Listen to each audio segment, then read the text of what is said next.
The first anomaly appeared at 0347 hours, Galactic Standard Time, on the outer sensor arrays of the Zephyrian Deep Space Monitoring Station, Omega. Senior technician Veltar had been conducting routine scans of the void sectors when his primary display flickered with an impossible reading. For 17 cycles he had monitored these empty reaches of space where nothing larger than cosmic dust had ever been detected. The readings before him defied every protocol in the monitoring manual. "Sensor ghost," he muttered in his native tongue, initiating a full diagnostic sequence. The Zephyrian's 6 compound eyes focused intently on the scrolling data streams, each pupil dilating independently as he processed the information. His webbed fingers danced across the control interface with practiced precision, running every calibration protocol he knew. Yet the signature remained constant, a massive object moving through space at sublight speeds, its energy output unlike anything in their comprehensive database of known vessels.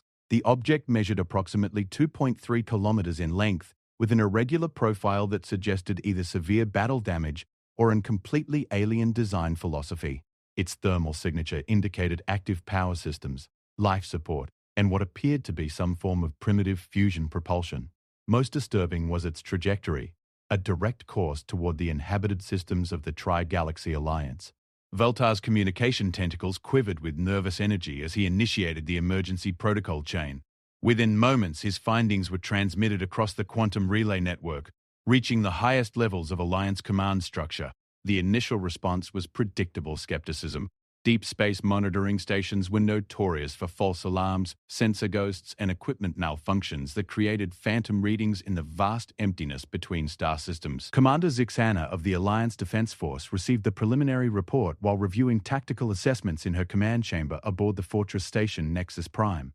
The crystalline officer's translucent form shifted through several emotional spectrums as she read the data, her internal light patterns indicating confusion, disbelief, and growing concern. As a veteran of 3 major conflicts and countless border skirmishes, she had learned to trust anomalous readings that persisted through multiple verification attempts. "Impossible configurations generate impossible responses," she declared to her staff, invoking an old military axiom. "Deploy Reconnaissance Squadron 7 for close observation.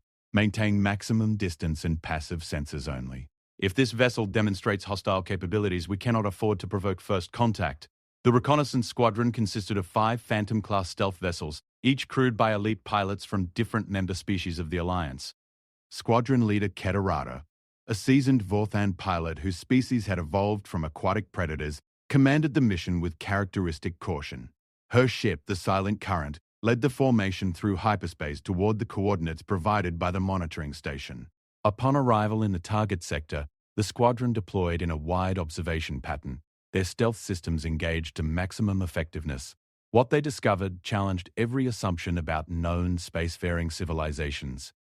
The vessel before them was clearly artificial, yet its construction methods and materials appeared completely foreign to Alliance engineering principles. "Analysis indicates composite metal construction with primitive welding techniques," reported the squadron science officer, a Melody whose natural empathic abilities often provided insights beyond mechanical senses. "The hull shows extensive wear patterns consistent with long-term deep space travel. Energy readings suggest they're operating on reserve power, possibly due to system failures or resource constraints." Most significantly, the vessel's design incorporated elements that had only been described in the most ancient texts of Alliance archaeology. Certain structural patterns and propulsion signatures matched theoretical models derived from legendary accounts of the mythical species known as humans, beings who existed only in folklore, children's stories, and the most speculative xenoarchaeological theories. According to Alliance legend, humans were a species of incredible contradiction. They were described as physically weak yet mentally resilient, technologically primitive yet strategically brilliant, peaceful in nature, yet devastatingly effective in warfare when provoked. Most scholars dismissed these accounts as mythological constructs, allegories designed to teach moral lessons rather than historical records of actual encounters. The legends spoke of humans as masters of adaptation, capable of surviving in environments that would destroy other species. They were said to possess an unusual relationship with adversity, somehow growing stronger when faced with seemingly insurmountable challenges. Ancient texts describe them as the species that transforms weakness into weapon, defeat into victory, and desperation into determination. As the reconnaissance squadron maintained their observation, the mysterious vessel's course remained unchanged. Long-range scans revealed additional details that deepened the mystery. The ship's internal structure suggested a crew compartment designed for bipedal humanoid occupants, with atmospheric composition readings that matched the theoretical requirements for human physiology as described in the ancient texts. The atmospheric analysis is particularly intriguing, the science officer continued in her report. Oxygen-nitrogen mixture in proportions that would be toxic to most known species, yet perfectly aligned with legendary human respiratory requirements. Temperature maintenance systems are calibrated for what we would consider uncomfortably warm conditions, again consistent with mythological accounts. Squadron leader Katara made the decision to transmit their findings directly to Alliance High Command, bypassing standard reporting protocols due to the unprecedented nature of their discovery. The implications were staggering. If this vessel truly belonged to the legendary human species, it would represent the first confirmed evidence of their existence in over 3,000 years of Alliance expansion and exploration.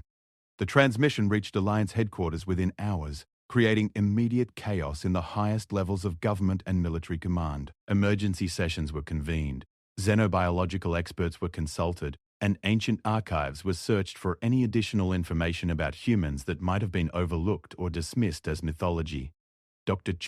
Lamanda, the Alliance's foremost expert in xenoarchaeology and extinct civilizations, was summoned from her research station in the Outer Rim to provide analysis. Her species, the archivists, possessed genetic memory patterns that allowed them to access inherited knowledge from thousands of previous generations.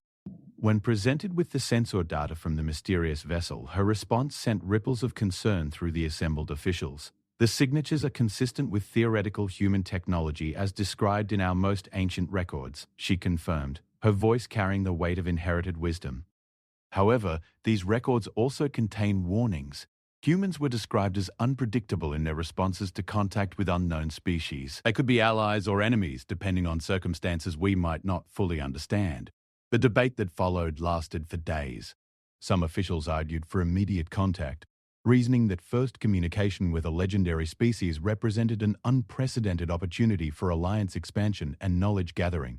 Others advocated for continued observation, concerned about potential risks associated with contact protocols that had never been tested with a species possessing unknown capabilities and motivations. Meanwhile, the human vessel continued its steady approach toward Alliance space.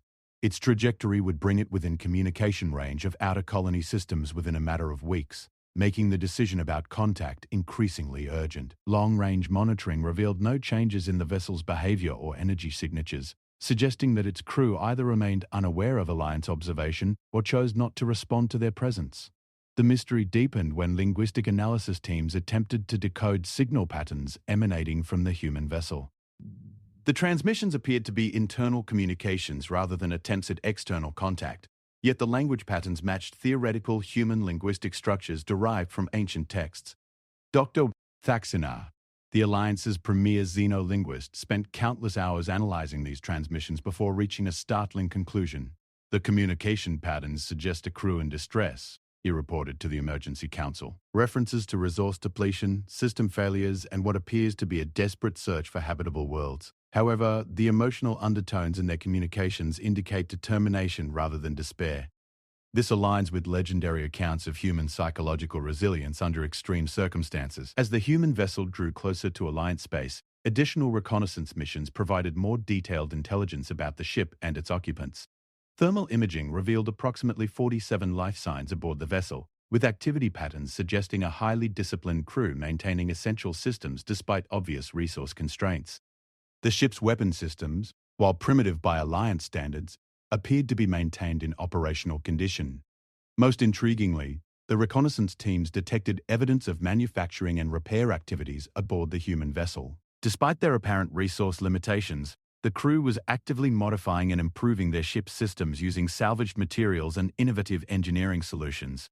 This behavior perfectly matched legendary accounts of human adaptability and resourcefulness in extreme circumstances. The approaching vessel represented more than just first contact with a legendary species. It embodied the living manifestation of myths and legends that had shaped Alliance culture for millennia. The challenge now facing Alliance leadership was determining how to respond to beings whose very existence challenged fundamental assumptions about the galaxy's history and the nature of spacefaring civilizations. As Commander Zixana reviewed the accumulated intelligence reports, she found herself contemplating the ancient human axiom that Dr. Lamanda had uncovered in her research. The man who destroys his weak self can never be destroyed by others. This philosophical statement, attributed to human wisdom traditions, seemed particularly relevant given the apparent circumstances of the approaching vessel and its crew. The human ship's persistence in the face of obvious difficulties, their continued maintenance of discipline and purpose despite resource constraints, and their apparent determination to reach inhabited space rather than simply drift in the void, all suggested a species that had indeed learned to transform weakness into strength. The implications for the Alliance were profound. Contact with such beings could either provide unprecedented opportunities for growth and learning, or present challenges unlike any they had previously encountered. Part 2. The Revelation. The moment of first contact came not through carefully planned diplomatic channels, but through an emergency distress call that shattered the Alliance's cautious observation protocols. At 14:23 hours, the human vessel's transmissions suddenly changed from routine internal communications to a broad-spectrum emergency beacon that could be detected by any spacefaring civilization within a dozen light-years. Mayday, Mayday, this is the UES Perseverance, registry number Alpha 779, broadcasting on all frequencies. We are experiencing critical system failures and require immediate assistance. Our life support systems are operating at 30% capacity, and we have injured crew members requiring medical attention. We are peaceful explorers seeking aid from any vessels in this sector. Please respond. The transmission was repeated in 17 different languages, including several that matched Alliance linguistic databases. Most remarkably, the final repetition was delivered in what appeared to be an ancient form of Proto-Galactic, a theoretical root language that xenolinguists believed had given rise to several modern Alliance tongues. The implications were staggering. Either the humans possessed knowledge of linguistic evolution spanning thousands of years, or they had encountered and learned from other spacefaring species far earlier than Alliance records suggested. Commander Zixana faced an immediate decision that would reshape interspecies relations throughout the galaxy. The emergency nature of the situation eliminated the luxury of extended debate or careful diplomatic preparation. Alliance protocols clearly mandated assistance to any vessel in distress, regardless of species or origin. Yet the potential consequences of direct contact with humans, whose legendary status had persisted throughout Alliance history, could not be ignored. All vessels, this is Alliance command, she transmitted to the reconnaissance squadron. Emergency protocols are now in effect. Squadron Leader Katara, you are authorized to respond to the distress call and render assistance as required. Maintain full sensor recording for analysis. Medical teams are being dispatched to your location immediately. The silent current dropped its stealth systems and approached the human vessel openly, transmitting standard Alliance identification codes and peaceful intentions. Squadron Leader Katara felt the weight of history as her ship's sensors provided the first detailed scans of a confirmed human spacecraft. The vessel's condition was worse than remote observations had indicated. Massive hull breaches had been temporarily sealed with improvised patches. Several propulsion systems showed signs of catastrophic failure, and life support readings indicated dangerously low atmospheric pressure throughout most of the ship. IUS Perseverance, this is Alliance vessel Silent Current. We have received your distress call and are prepared to render assistance. Please transmit your medical emergency requirements and prepare for emergency docking procedures. The response came immediately, delivered in heavily accented but comprehensible Standard Galactic. Alliance vessel, this is Captain Sarah Chen of the Perseverance. We have 3 crew members in critical condition following explosive decompression in Section 7. Our medical facilities are inadequate for treatment of their injuries. We also require emergency life support consumables and basic repair materials if available. As the 2 vessels maneuvered into docking configuration, both crews experienced the profound significance of the moment. For the Alliance personnel, this represented first contact with beings who existed primarily in legend and speculation. For the human crew, the appearance of clearly non-human vessels offered both hope for rescue and uncertainty about the intentions of unknown alien civilizations. The first visual contact between Alliance and human personnel occurred when the docking seals engaged and atmospheric pressure equalized between the 2 ships. Medical Officer Salendra of the Silent Current, A healer whose species possessed natural empathic abilities that enhanced their medical intuition, led the emergency response team through the airlock into the human vessel. What she encountered challenged every assumption about human physiology and psychology that had been derived from ancient texts. The humans were indeed bipedal humanoids, but their physical presence conveyed an intensity that no legend had adequately captured. Despite their obviously dire circumstances, the crew moved with purpose and discipline that impressed even experienced Alliance personnel. Captain Sarah Chen stood barely 1.7 meters tall, yet her presence dominated the cramped corridor where the two species met for the first time in recorded history. Her dark hair was streaked with premature grey, and her brown eyes held depths that spoke of experiences beyond the normal span of most species' lifetimes. Most remarkably, despite the obvious stress of their emergency situation, she maintained complete composure and immediately focused on facilitating aid for her injured crew members. Medical officer, our injured are in the forward compartment. We've done what we can with our limited supplies, but they need treatment beyond our capabilities. I should warn you, human physiology may be different from what you're familiar with. We've prepared basic medical data that might help your procedures. Medical Officer Solendra's empathic abilities immediately detected something unprecedented in the captain's emotional state. Despite the desperate circumstances, the human female projected an underlying confidence and determination that seemed almost supernatural. There was no despair, no sense of defeat or helplessness that typically accompanied such emergencies. Instead, the empath sensed a profound acceptance of whatever outcome might result, combined with an absolute commitment to protecting her crew regardless of personal cost. The injured humans presented medical challenges that tested Alliance emergency procedures. Their physiological systems operated within parameters that were familiar yet distinctly different from known humanoid species. Blood pressure, neural activity, and metabolic functions all fell within expected ranges, yet their bodies demonstrated remarkable resilience to trauma that would have proved fatal to most Alliance species. Their healing responses are extraordinary, Medical Officer Silendra reported to her team. Tissue regeneration rates exceed theoretical maximums for humanoid species, and their pain tolerance appears to be enhanced by psychological factors rather than purely physiological ones. Most interesting is their apparent ability to maintain consciousness and cognitive function despite trauma levels that should induce immediate systemic shutdown. As emergency medical procedures continued, other Alliance personnel began exploring the human vessel to assess repair requirements and gather intelligence about this legendary species. What they discovered painted a picture of beings who had indeed learned to transform weakness into strength through methods that defied conventional understanding. The Perseverance showed clear evidence of multiple previous emergency situations that the crew had survived through innovation, adaptation, and sheer determination. Damaged systems had been repaired using salvaged materials and improvised solutions that demonstrated engineering creativity far beyond what their apparent technological level should have allowed. Life support systems had been modified and enhanced using principles that Alliance engineers recognized as theoretically sound but practically challenging to implement. Most impressive was the ship's internal organization. Despite obvious resource constraints and emergency conditions, every system was maintained with precision that rivaled Alliance military standards. Equipment was properly secured, emergency supplies were efficiently organized, and backup systems had been installed for virtually every critical function. The crew quarters, though cramped by Alliance standards, were kept clean and organized with an attention to detail that spoke of profound discipline and mutual respect. Chief Engineer Tomas Rodriguez, one of the humans who had avoided injury in the recent emergency, provided technical information to the Alliance repair teams with an openness that surprised the observers, rather than attempting to conceal human technological capabilities or maintain species security. He freely shared information about their systems and repair techniques.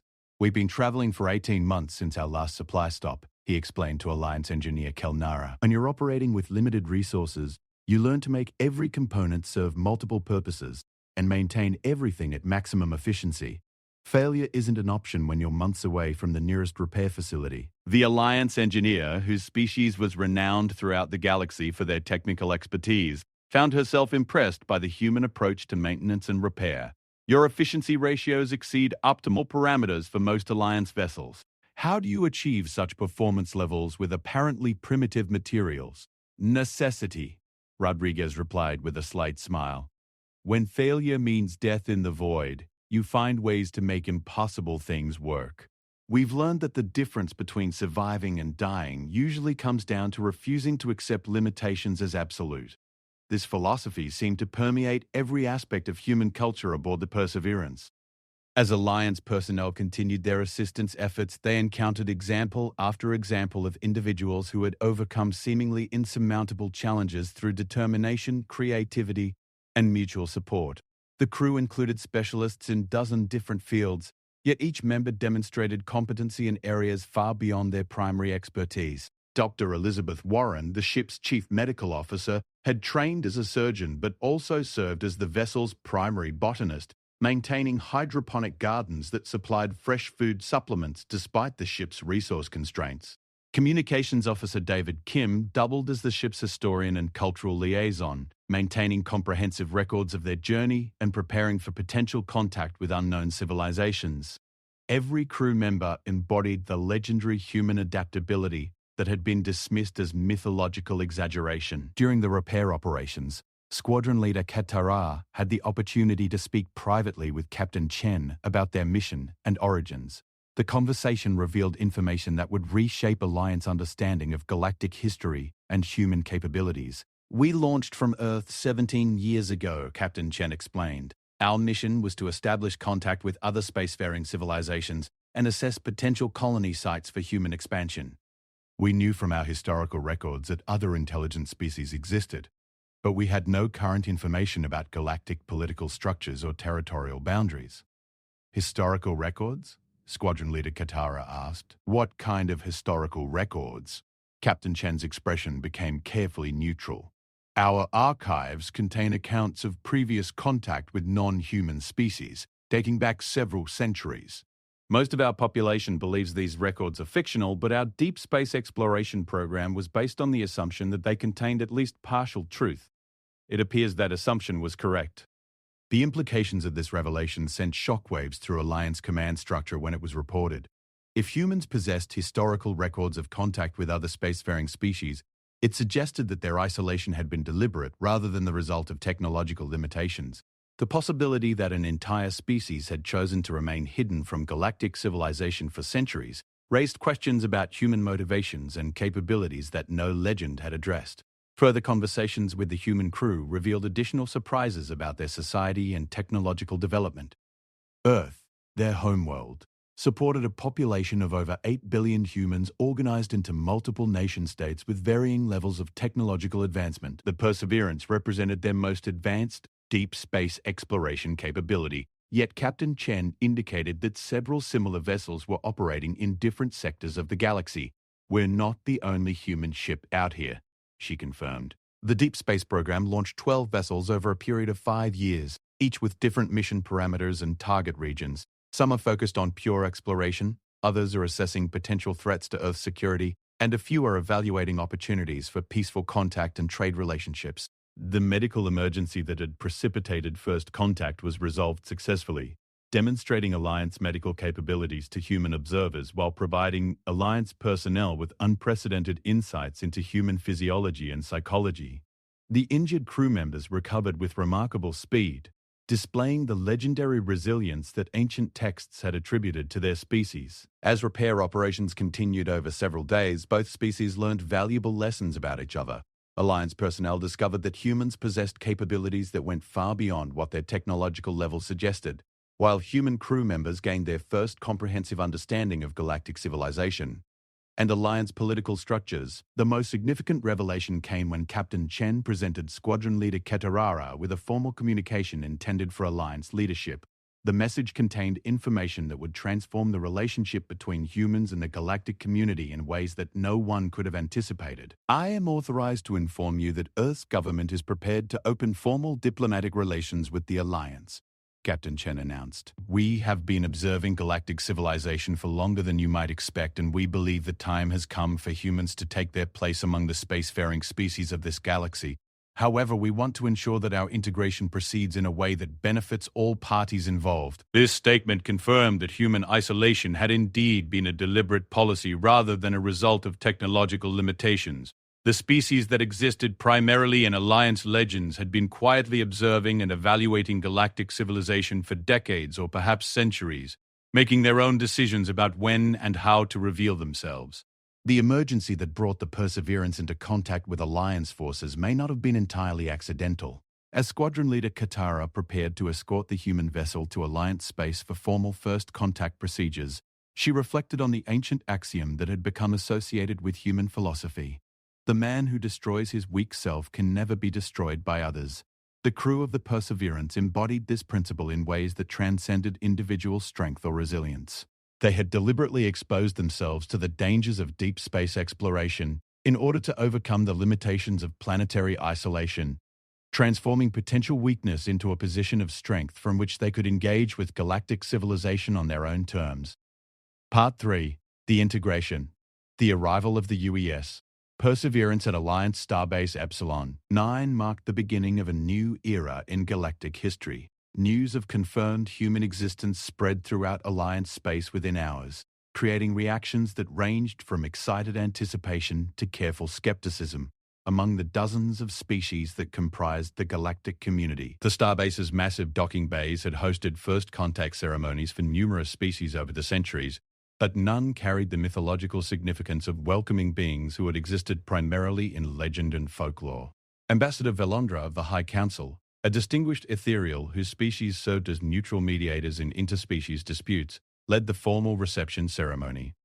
Her gossamer form shimmered with diplomatic protocols as she welcomed Captain Chen and her delegation to their first official Alliance facility. The ceremony was broadcast throughout Alliance space, marking the moment when humans transitioned from legend to reality for billions of sentient beings. Captain Chen, on behalf of the Tri-Galaxy Alliance, I welcome you and your people to the galactic community. Ambassador Velandra intoned, her voice carrying harmonic overtones that conveyed sincerity across species barriers. Your arrival represents the fulfillment of ancient prophecies and the beginning of new possibilities for all our civilizations. Captain Chen's response would be recorded in history texts for millennia to come. Standing before representatives of dozens of alien species, she spoke with the quiet confidence that had impressed Alliance personnel during their first encounters. Ambassador Valendra, distinguished representatives of the Alliance, we come not as supplicants seeking charity, nor as conquerors demanding territory, but as partners ready to contribute our capabilities to the greater good of galactic civilization. Humanity has spent centuries preparing for this moment, and we are ready to prove that legends can become reality through determination and mutual respect. The weeks that followed this ceremony revealed the true extent of human preparation for galactic integration. Earth's government had indeed been monitoring Alliance activities for decades, using advanced stealth technologies and long-range observation systems to gather intelligence about galactic political structures, economic systems, and technological capabilities. The Perseverance and her sister ships represented the culmination of a carefully planned first contact strategy that had taken nearly a century to develop.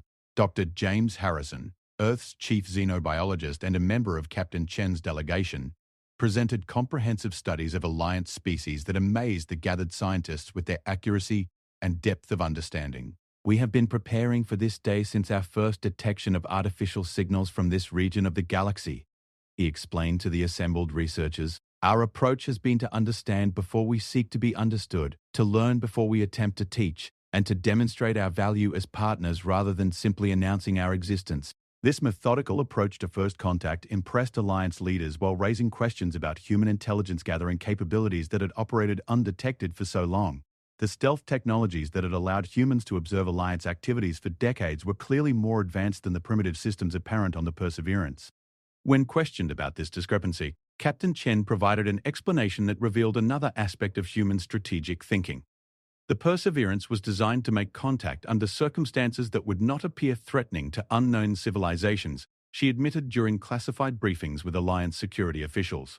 A damaged vessel requiring assistance poses no immediate threat and allows both sides to demonstrate their values through their responses to emergency situations. Our actual technological capabilities are more advanced than our exploration vessels might suggest. This revelation led to intensive negotiations between human representatives and Alliance leadership about the terms and conditions of formal membership.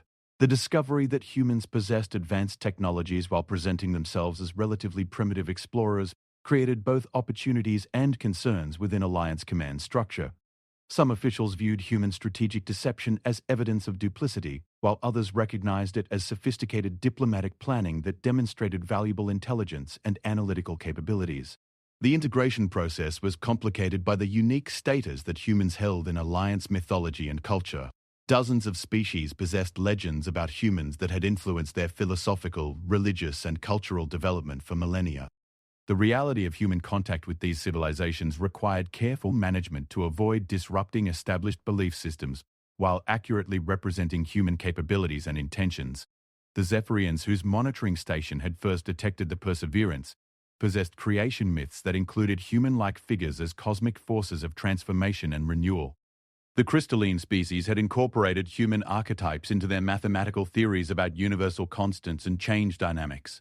Even the warlike Vorthan had legends about human warriors whose strength came from accepting and transcending personal limitations rather than simply overpowering their enemies. Cultural integration specialist Dr. Maya Patel worked with Alliance anthropologists to develop protocols for managing the transition from mythological humans to actual diplomatic partners. Her research revealed that human legends had served positive functions in most Alliance cultures, providing moral guidance and philosophical frameworks that had contributed to social stability and ethical development. The challenge is not to destroy these beneficial belief systems, but to evolve them into forms that can coexist with reality. Dr. Kriya Patel explained during integration planning sessions, many Alliance species have used human legends as tools for personal and social improvement. We need to demonstrate that real humans can continue to serve these positive functions while also functioning as practical diplomatic and economic partners. The economic implications of human integration presented both opportunities and challenges for Alliance systems. Earth's population of 8 billion represented the largest single addition to Alliance membership in the organization's history. Human industrial capabilities, while not as advanced as leading Alliance species, were substantial enough to significantly impact galactic economic balances. Most importantly, human innovations in resource management and efficiency optimization offered potential improvements to Alliance systems throughout the galaxy. Trade negotiations revealed that humans had developed unique solutions to problems that had challenged Alliance engineers for centuries. Earth's experience with resource scarcity had driven innovations in recycling, energy efficiency, and sustainable production that impressed even the most advanced Alliance civilizations. Human agricultural techniques adapted for space-based food production offered significant improvements to existing Alliance life support systems. Your efficiency ratios in closed-system resource management exceed our theoretical maximums, admitted Alliance Economic Coordinator Fexmara during trade discussions. How do you achieve such results with apparently limited technological resources? Rodriguez, now serving as Earth's Chief Technical Liaison, provided an explanation that would become central to human contributions to Alliance civilization. We learned long ago that survival often depends more on how efficiently you use resources than on how many resources you have available. When every component must serve multiple functions and every waste product must become input for another process, you develop optimization techniques that go beyond simple technological solutions. This philosophy extended to human approaches to problem solving and conflict resolution that impressed Alliance observers during various integration challenges. When disagreements arose between human representatives and Alliance officials, human negotiators consistently demonstrated the legendary ability to transform weaknesses into strengths through creative thinking and adaptive strategies. A significant test of human capabilities came when territorial disputes arose regarding Earth's position relative to established Alliance boundaries. The Sol system occupied a region that technically fell within the territorial claims of 3 different Alliance species, creating a complex legal situation that had the potential to generate serious conflict. Traditional Alliance dispute resolution protocols had failed to resolve similar territorial issues in the past, often resulting in prolonged negotiations or even military confrontations. Captain Chen, now serving as Earth's chief diplomatic representative, proposed a solution that demonstrated human strategic thinking at its most sophisticated level. Rather than claiming territorial rights based on prior occupation or technological capabilities, she offered to establish Earth as a neutral zone that could serve Alliance interests while maintaining human sovereignty. We propose that Earth serve as a neutral meeting ground for Alliance diplomatic activities, she suggested during territorial negotiations. Our location makes us accessible to all 3 claiming species, and our commitment to peaceful resolution of disputes could make us valuable as mediators in future conflicts. We gain recognized sovereignty, while the Alliance gains a neutral territory that serves everyone's interests. This solution required extensive negotiations and compromise from all parties involved, but it ultimately provided a framework for human integration that strengthened rather than destabilized Alliance territorial arrangements. Earth's designation as a neutral diplomatic zone created new opportunities for conflict resolution throughout Alliance space, while establishing humans as valuable partners in maintaining galactic stability. The military implications of human integration presented the most complex challenges and opportunities for Alliance leadership. Human strategic capabilities had been demonstrated through their successful long-term intelligence-gathering operations and their sophisticated approach to first contact. However, their actual military technologies and combat capabilities remained largely unknown, creating uncertainty about their potential contributions to Alliance defense systems. When Admiral Krondar of the Alliance Defense Force requested demonstrations of human military capabilities, Captain Chen's response revealed another aspect of the species that had made them legendary throughout the galaxy. "We prefer not to demonstrate our weapon systems unless absolutely necessary," she replied diplomatically. "Our military philosophy emphasizes prevention of conflict through strength that potential enemies prefer not to test. However, if Alliance security requires such demonstrations, we are prepared to provide them under controlled conditions." The controlled demonstrations that followed provided Alliance military leaders with insights into human combat capabilities that exceeded their highest estimates. Human weapons systems, while not utilizing the most advanced technologies available to Alliance species, demonstrated effectiveness levels that challenged conventional understanding of military engineering. More importantly, human tactical and strategic thinking revealed approaches to combat that emphasized adaptation, efficiency, and psychological warfare in ways that impressed even experienced Alliance commanders. Their combat effectiveness comes not from superior weapons but from superior thinking, Admiral Krondar reported to Alliance High Command. They demonstrate the ability to analyze enemy capabilities and develop countermeasures using available resources rather than simply overpowering opposition through technological superiority. This makes them valuable allies and potentially dangerous enemies. The integration of human military capabilities into Alliance defense systems proceeded carefully, with both sides recognizing the mutual benefits of cooperation while maintaining appropriate security protocols. Human strategic advisors were incorporated into Alliance planning staffs, while human vessels began participating in joint training exercises that demonstrated their unique approaches to space combat and tactical coordination. The cultural exchange programs established during human integration created unprecedented opportunities for learning and growth among all Alliance species. Human art, literature, music, and philosophy provided fresh perspectives on universal themes that had been explored by galactic civilizations for millennia. Most significantly, human approaches to overcoming adversity and transforming weakness into strength offered practical techniques that could benefit individuals and societies throughout Alliance space. The ancient human axiom, "The man who destroys his weak self can never be destroyed by others," became a focus of philosophical study throughout the Alliance. Human teachers and counselors worked with representatives of various species to develop applications of this principle that could address the specific challenges and limitations faced by different civilizations. Dr. Sarah Martinez, Earth's chief psychologist and philosopher, explained the concept to Alliance academics during a landmark symposium on interspecies psychology. The principle is not about destroying aspects of the self, but about recognizing and transforming limitations into sources of strength.